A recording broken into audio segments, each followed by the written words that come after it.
तो हम बात करेंगे आज, आपने कैपेसिटर के बारे में समझ लिया, रेजिस्टेंस के बारे में आपने समझ लिया, डायोड के बारे में अब तक आपने समझा। हाँ, ये अलग बात है कि कुछ लोग पूछे और कुछ लोग नहीं पूछे कि कैसे क्या होता है। ठीक है, तो जो लोग नहीं पूछे, मैं यह मान के चलता हूँ कि उन्हें यह जानकारी है, और जिन लोग ने पूछा, हमने बताया, उनका डाउट क्लियर हुआ, तो हम आगे बढ़ेंगे। तो ये कैपेसिटर और साथ में ये कैपेसिटर, तो ये बड़ा कैपेसिटर हो गया। तो कैपेसिटर के बारे में आपने समझ लिया है। अब हम डायरेक्ट बात करेंगे पावर सप्लाई पे। पावर सप्लाई में मुख्य भाग एक बचता है हमारे हिसाब से, वो है ट्रांसफार्मर। तो ट्रांसफार्मर के बारे में जानना बहुत ही ज़रूरी है, यह मुख्य पार्ट है। ट्रांसफार्मर हो या चाहे ये कॉइल हो या चाहे ये हो, इसमें और इसमें बहुत बड़ा डिफरेंट होता है। यहीं पे आप समझ लीजिए, हाई फ्रीक्वेंसी, जहाँ पे फ्रीक्वेंसी बहुत ज़्यादा होती है, वहाँ पे फेराइट कोर इस्तेमाल किया जाता है। यह एक तरह से देखेंगे तो ब्लैक कलर का रहता है। यह मैग्नेट पे चिपकता है, लेकिन इसके अंदर से कोई भी करंट फ्लो नहीं होता है। सारे गुण लोखंड के हैं, लेकिन कुचालक का काम करता है, सुचालक नहीं। यानी इसके अंदर से धारा प्रवाह नहीं होती है, मैग्नेटिक फील्ड आराम से इसमें ट्रेवल करती है। यह जो है आयरन की कोर है, आपने देखा होगा, इस्तेमाल भी करते हैं। इसकी एक लिमिट है, इसकी फ्रीक्वेंसी मैक्सिमम 400 हर्टेज तक ही हो सकती है, लेकिन इसकी फ्रीक्वेंसी किलो हर्टेज तक, कितना सैकड़ों किलो हर्टेज तक जाइए, कोई फर्क नहीं पड़ता है, ये परफेक्ट काम करती है। इसलिए आपने देखा होगा कि ट्रांसफार्मर जो है, अभी ये जितना पावर आप दे सकती है, ये सप्लाई, ये 2 एम्पेयर तक मैक्सिमम लोड दे सकती है। ये जो है 700 मिली तक इस पे है 0.5 एम्पेयर, 12 वोल्ट 0.5 एम्पेयर, यानी हाफ 500 मिली तक ही ये लोड ले पाएगा। लेकिन इसको देख रहे हैं कि ये 2 एम्पेयर तक की लोड लेती है। कारण क्या है? इसके पीछे कारण यही है कि इसका जो ट्रांसफार्मर है, ये हाई फ्रीक्वेंसी पे काम करता है। आपने कैपेसिटर के बारे में समझा कि जब फ्रीक्वेंसी ज़्यादा होती है तो कैपेसिटर का मान छोटा होता जाता है। उस हिसाब से अगर इसको बनाएंगे तो हमें कम से कम 1500 माइक्रोफैरेड, 1500 माइक्रोफैरेड की कैपेसिटर लगाएंगे तो काम होगा। लेकिन यहाँ पे देख रहे हैं कि 12 वोल्ट की ये सप्लाई है, और इसके अंदर 1500 और 1500 के 2 कैपेसिटर यहाँ पे लगाए गए हैं, यानी 3000 माइक्रोफैरेड कैपेसिटर है यहाँ पे। और ये 10 एम्पेयर की पावर सप्लाई है, 12 वोल्ट 10 एम्पेयर 120 वाट की। तो ये अंतर है। और ये सप्लाई आप देख रहे हैं कि ये सप्लाई जो है 2 एम्पेयर की है। तो इसका जो काम करने का तरीका है, सब मिला करके ये जो है, इसकी कोर की करामात है, और इसकी फ्रीक्वेंसी, ये जो आईसी है, ये स्विचिंग कराती है। स्विचिंग होता कैसा है इसे देखेंगे, पहले प्रैक्टिकली भी करेंगे, तब भी समझ में आएगा। तो सबसे पहले हम ट्रांसफार्मर के बारे में समझेंगे कि ट्रांसफार्मर काम कैसे करता है। यहाँ पे देख रहे हैं तो ये भी एक ट्रांसफार्मर ही है, ठीक है, लेकिन ये किसी और काम के लिए इस्तेमाल हो रहा है। इसमें भी देख रहे हैं कि एक लगा हुआ है, तो यह भी एक अलग ही काम कर रहा है। सब अपने अपने काम कर रहे हैं, लेकिन काम करने का तरीका सबका एक ही जैसा है। तो सबसे पहले हम ट्रांसफार्मर के बारे में समझेंगे। ट्रांसफार्मर आखिर है क्या चीज़? तो हम कॉइल से शुरू करेंगे। मान लेते हैं कि हमारे पास ये कोई रोड है, ठीक है, ये रोड है, फेराइट की भी हो सकती है, लोखंड की भी हो सकती है, दोनों में से कोई भी इस्तेमाल आप करिए। इसके ऊपर हमने वायर लपेट दिया, प्रैक्टिकल भी करके दिखाएंगे आपको। हम यदि प्लस सप्लाई यहां पे देते हैं और यहां पे माइनस सप्लाई देते हैं, ठीक है, तो इस कंडीशन में यहां पे यस बनता है, यहां पे एन बनता है। ये क्या है? मैग्नेट। आपने देखा होगा कि मैग्नेट हमेशा दो पोल से बनते हैं। मैग्नेट के अंदर दो पोल रहेगा। जैसे अगर मान लेते हैं तो ये साउथ हुआ तो ये नॉर्थ है। तो अगर जो दो पोल को आपस में चिपकाते हैं तो वो दूर हटेगा। जैसे मान लेते हैं कि ये इसका एक कैप को आप मान लीजिए कि ये नॉर्थ है और ये साउथ है पोल। तो अगर ऐसे करेंगे तो ये चिपक जाएगा। यदि आप इसको ऐसे करेंगे तो ये दूर हटेगा। दोनों समान पोल दूर हटते हैं, अपोजिट पोल चिपकते हैं। तो ये चीज भी याद रखिए, ये आगे काम आएगा आपके। तो यहां पे यदि हम इस तरह से सप्लाई जोड़ते हैं तो यहां पे यस बनेगा, एन बनेगा। लेकिन अगर हम इसे परिवर्तित कर देते हैं, बदल देते हैं, तो यहां पे अगर हमने माइनस कर दिया और यहां पे प्लस कर दिया तो यहां भी ये बदल जाएगा। यहां पे एन हो जाएगा, यहां पे यस हो जाएगा। तो जितना बार आप इसको बदलेंगे उतना बार ये भी बदलेगा। ठीक है, यहां तक कंफर्म हो रहा है। अब एक चीज और समझिए, अगर यहां से आप हटा देते हैं इसको, ये यहां पे कुछ भी नहीं है। ये मान लेते हैं कि आपने यहां पे और यहां पे कोई वोल्ट मीटर आपने लगा दिया। यहां पे वोल्ट मीटर आपने लगा दिया इस पॉइंट पे। इसके सामने से यस एन अगर तेजी से आप यहां पे करते हैं, बार बार बदलेंगे, तो इसमें कभी प्लस कभी माइनस, कभी प्लस कभी माइनस, वैसे ही माइनस कभी प्लस, ये इसके अनुसार बदलते रहेगा। क्योंकि यहाँ पे बार बार आप चेंजेस करेंगे तो वो चेंजेस यहाँ पे आपको दिखेगा इसमें, क्योंकि आपने मैग्नेटिक फील्ड को चेंज कर रहे हैं। ये इसकी एक नियम है फैराडे का। अब इतना अंदर नहीं जाएंगे, यहीं तक आप समझिए। दूसरा चीज इसको समझ लेते हैं कि ये चीज तो ये हुआ। दूसरा एक चीज होता है इसमें अंदर,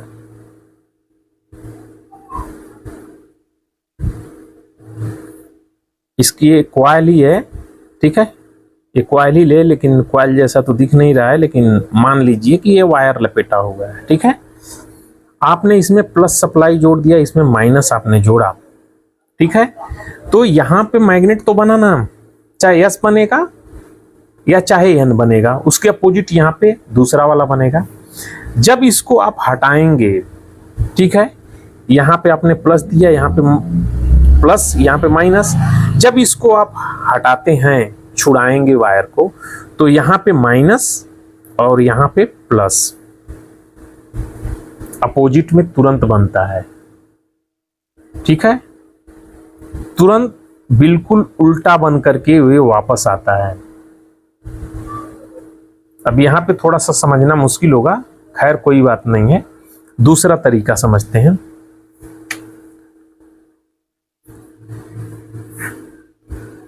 इस जगह पे हम एक ट्रांसफार्मर बनाते हैं, कोर लेते हैं,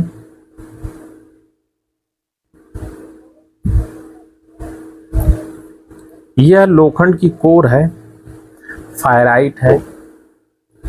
इसके अंदर हमने ये वायर लपेट रखा है।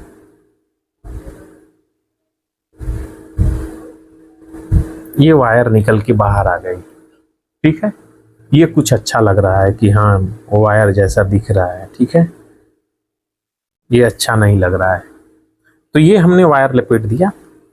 यहां पे भी समझिए कि हमने वायर लपेट रखा है।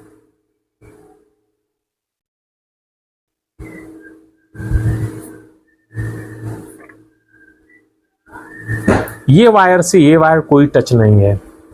इसमें आपने देखा होगा कि इस बाइंडिंग से इस बाइंडिंग का कोई टच नहीं होता है डायरेक्ट, सिवाय इस कोर के। तो ऐसे ही ये है, ये कोर ऐसे ही है दिखने में आपको लगेगा कि ये अलग है, अगर जो समझ गए होंगे तो ठीक है, नहीं समझिएगा तो आप बताइएगा कि ये कैसे, ये ऐसे नहीं है, तो मैं बताऊंगा कि ये कैसे एकदम बिल्कुल सेम है।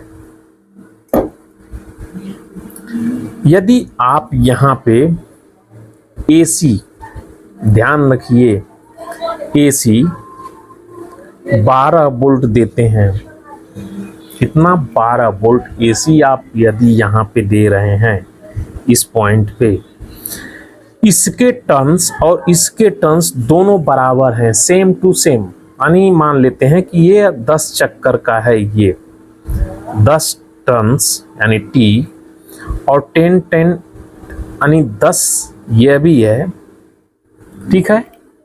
तो 12 वोल्ट एसी आप इसमें देंगे तो यहां से 12 वोल्ट एसी बाहर निकलेगा। यह सत्य नहीं है कि 12 वोल्ट एसी देंगे तो 12 वोल्ट एसी ही निकलेगा, क्योंकि इसके पीछे कुछ लॉस होता है इसके अंदर, इस मैग्नेट के अंदर। अब आप इसे समझिए कि कैसे इसमें इस तरफ कैसे एसी आ गई, इस तरफ इस दूसरे वायर में कैसे गई। तो यहां पे आपने समझा कि जब हम इसको बार बार चेंज करेंगे तो ये भी बार बार चेंज होगा। एसी लाइन में क्या होती है, इसलिए मैं बोल रहा था कि इसे याद रखिएगा, इस पे मैं इसीलिए बार बार बोलता हूं कि इसे याद रखिए। देखिए, जब हम यहां से और यहां की ये जो सप्लाई है इसमें इंटर होती है इसमें, तो एक बार मैग्नेटिक फील्ड इस तरफ जाएगी,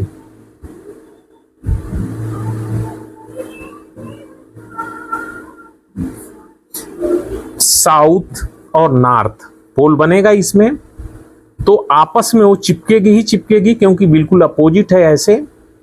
तो इसमें जब हम एसी ये वाला सर्कल चलेगा तो करंट यानी मैग्नेटिक फील्ड इस तरफ रन करेगी। जब वो इस तरफ रन करेगी तो आपको पता है कि यहाँ पे मैग्नेटिक फील्ड जब बन रही है उस समय इसमें करंट बनेगा, तो उस समय यहाँ पे प्लस बना, यहाँ पे माइनस बना। लेकिन दूसरे पल यहाँ पे आकर के जीरो होकर के जब ये ऐसे चलेगी तो मैग्नेटिक फील्ड चेंज हो रही है ना, यहाँ पे पोल चेंज हो रहा है। जब पोल चेंज होगा तो यह भी साथ में ये भी चेंज होगा।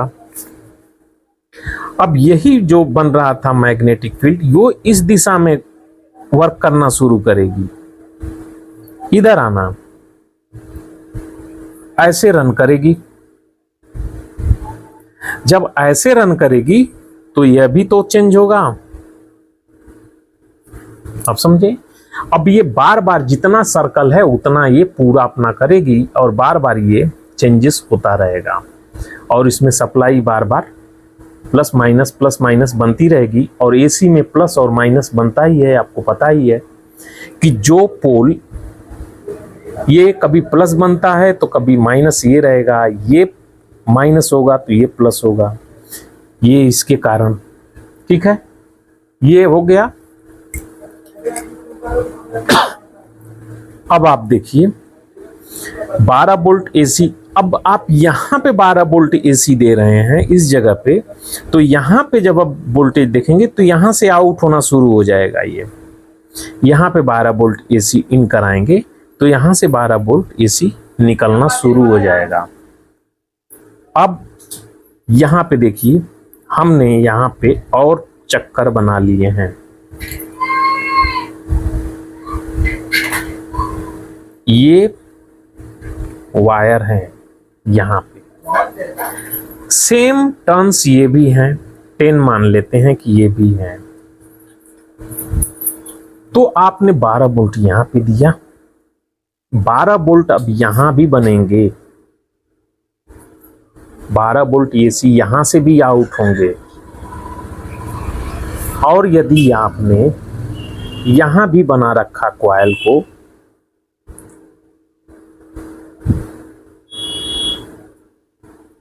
अगर मान लेते हैं कि 5 टर्न आपने यहाँ पे कर दिया, 5 चक्कर किए हैं, तो यहाँ पे 6 वोल्ट बनना शुरू हो जाएंगे। अगर इसके टर्न्स को आप बढ़ा देते हैं, जितना बढ़ाएंगे टर्न्स को उतना वोल्टेज उस अनुपात में बढ़ते रहेगा। ये बात कंफर्म हो रही है या नहीं, आप कमेंट में जरूर बताइएगा। 20 मिनट की वीडियो रहेगी, आप देखिए, समझिए। नहीं समझ में आएगा तो कमेंट करिए, क्योंकि यहाँ पे चूके तो फिर सीधा कोई मतलब नहीं है। फिर 1 महीने की ट्रेनिंग वाला पकड़िए। जो मैं बता रहा हूँ इतना टाइम तो कोई लेता नहीं है, और इसीलिए आप लोग भागते भी हो।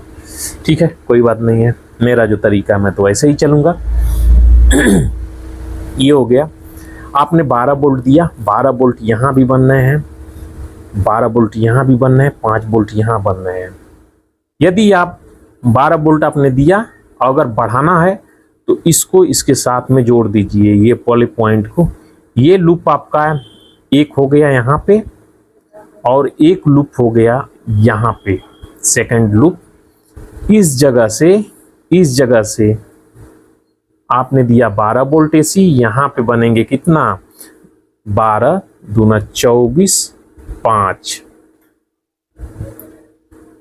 29 वोल्ट एसी बनना शुरू हो जाएंगे। कहाँ पे, इस जगह से और इस जगह पे। और यदि यहाँ पे 29 वोल्ट एसी इनपुट कराते हैं इस जगह पे, तो यहाँ से आपको कितना मिलेंगे, 12 वोल्ट एसी आपको फिर मिलना शुरू होगा, क्योंकि टर्न्स मायने रखते हैं। यहाँ पे आपने टर्न्स जो बनाया है, टर्न्स उतने वोल्टेज उसके अंदर ड्रॉप हुए और उसी के अनुसार मैग्नेटिक फील्ड बनी और यहाँ पे आ गया। मायने ये रखता है कि P बराबर V इंटू आई। तो वाटेज जो यहाँ पे आप देंगे वही वाटेज यहाँ से आप ले सकते हैं। थोड़ा कम ही रहेगा, बेसी नहीं होगा। बहुत लोग फ्री एनर्जी के पीछे दौड़ते हैं, तमाम चीज आपको दिखाएंगे बना बना करके, बोलेंगे एनर्जी, कभी नहीं, असंभव। ठीक है, यह कहीं कंसेप्ट नहीं है कि फ्री एनर्जी होती है। एनर्जी सिर्फ ट्रांसफर होती है। जैसे पेट्रोल से हम गाड़ी चलाते हैं तो एक ऊर्जा में बदलती है, कुछ हीट में जाती है, कुछ जो है उसके बैरिंग और तमाम पार्ट होते हैं, उसको एनर्जी उसमें लॉस होती है, फिर भी एनर्जी हमें मिलती है। तो एनर्जी यानी पेट्रोल से हमने एनर्जी में बदला, यानी यांत्रिक एनर्जी में उससे हम काम करा रहे हैं, है तो पेट्रोल की एनर्जी।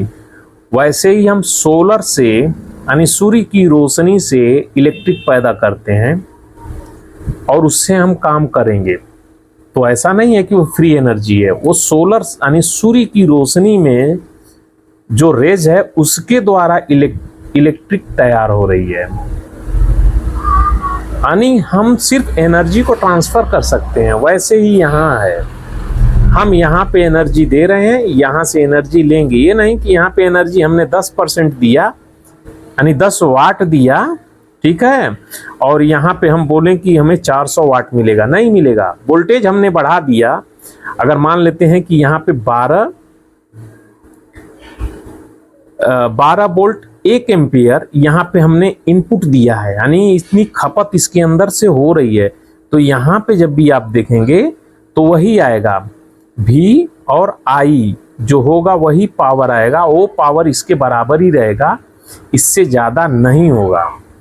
वोल्टेज हमने बढ़ाया है तो एम्पियर कम होना ही होना है।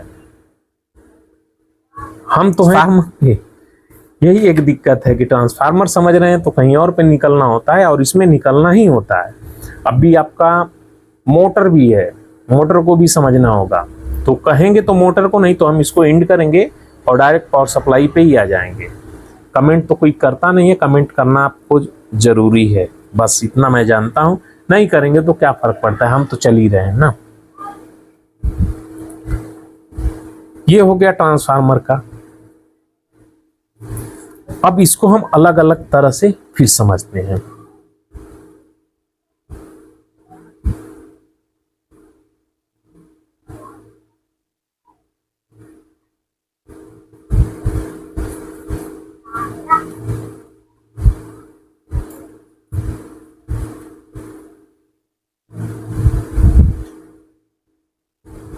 ये हो गया हमारा दूसरा। इसमें यदि हम डीसी सप्लाई देते हैं,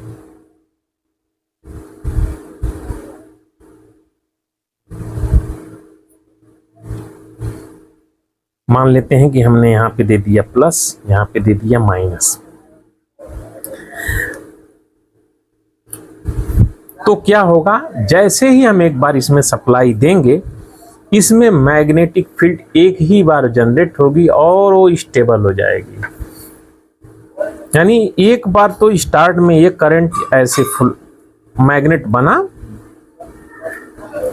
और ये मैग्नेट ऐसे ही स्थिर रहेगा, एक ही डायरेक्शन में स्थिर हो जाएगा, स्टेबल हो जाएगा, स्टक हो जाएगा, बिल्कुल रुक जाएगा।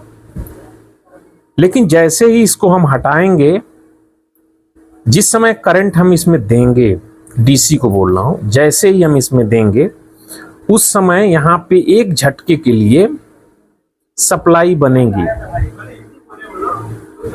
अगर हम कांटे वाले मीटर का इस्तेमाल करते हैं तो एक बार यह जो है भाग करके यहां तक आएगा और फिर वापस चला जाएगा, रुक जाएगा वहीं पे, क्योंकि डीसी लाइन में कोई फ्रीक्वेंसी तो है नहीं। और जब तक चेंजेस नहीं होगा इस तरह से बार बार, तब तक ये काम होगा नहीं। हमारी सप्लाई एक ही बार बनेगी और स्टेबल हो जाएगी, रुक जाएगी, क्योंकि मैग्नेटिक स्थिर हो जाएगा, मैग्नेट स्थिर हो जाएगा। जब तक ये चेंजेस होता रहेगा बार बार, तब तक हमें सप्लाई मिलेगी। ये स्टेबल हो गया तो ये भी सप्लाई बिल्कुल वहीं पे फिनिश हो जाएगी, ड्रॉप हो जाएगी, खत्म हो जाएगी। ठीक है।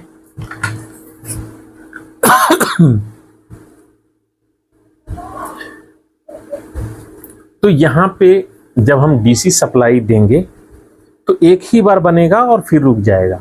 लेकिन अगर हम यहां पे कोई स्विच लगा देते हैं, जब हम इसको दबाएंगे एक बार तो इस पे सप्लाई बनेगी, वापस जाते समय ये रिवर्स हो जाएगी। ये बार बार यही प्रक्रिया यहाँ पे होती रहेगी। ठीक है, ये हम स्विचिंग करेंगे यहाँ पे। ठीक है, ये से बार बार हम करेंगे तो ये स्विचिंग, ये सप्लाई बनेगी। अब क्या करेंगे कि इसमें अगर हम लगा देते हैं डायोड,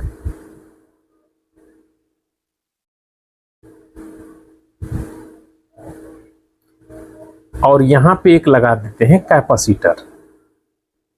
अगर कैपेसिटर आप नहीं लगाते हैं तो जितना बार आपने एक बार दबाया है ऐसे, तो सप्लाई बनी, वो इधर पास हो गई, तो इसे चार्ज करना शुरू कर दिया, इसे चार्ज किया। और जैसे ही हमने छोड़ा, ये फील्ड वापस जो बनी थी वो ड्रॉप होगी, लैप्स होगी, अपने जगह पे आएगी। तो उस समय जैसे ही छोड़ेंगे लैप्स होगी, तो ये सप्लाई हमारे किसी काम का नहीं, वो तो माइनस में है तो किसी काम का नहीं। लेकिन जितने बार आप इसको स्विच करेंगे उतने बार यहाँ पे बनेगी और वो इस कैपेसिटर को चार्ज करेगी। अगर इसको ग्राफ में देखेंगे तो ये कुछ इस तरह से होगा, इस तरह से, इस तरह से। एक बार बना फिर खत्म हो गया। तो जैसे जैसे हमने एक लय में अगर दबाना शुरू किया है तो ये बना है, एक बार दबाया तो ये बना, एक बार दबाया ये बना, फिर ये बना, तो इधर पार हो गई। यानी बार बार जब हम इसको दबाए तो मैग्नेटिक फील्ड इसके अंदर जनरेट हुई, जैसे ही छोड़ा खत्म हुई। जब खत्म हुई फिर वापस दबाया, फिर बनी, और जितनी बार बनेगी उतनी बार ये वोल्टेज बनेगा। लेकिन जैसे ही ये कैपेसिटर लगा देंगे तो ये चार्ज होना शुरू हो जाएगा, यानी एक स्टेबल वोल्टेज बनना शुरू हो जाएगा, यानी ये हमारा वोल्टेज का ये लेवल बनना शुरू हो जाएगा। अब देखने वाली बात है कि आपने कितना टर्न्स इसमें रखा है और कितना इधर, उसी के अनुसार आपके स्विचिंग के ऊपर भी तय होता है कि कितना वोल्टेज आप बना पा रहे हैं। ठीक है, तो इसे भी हम करेंगे, करके देखेंगे।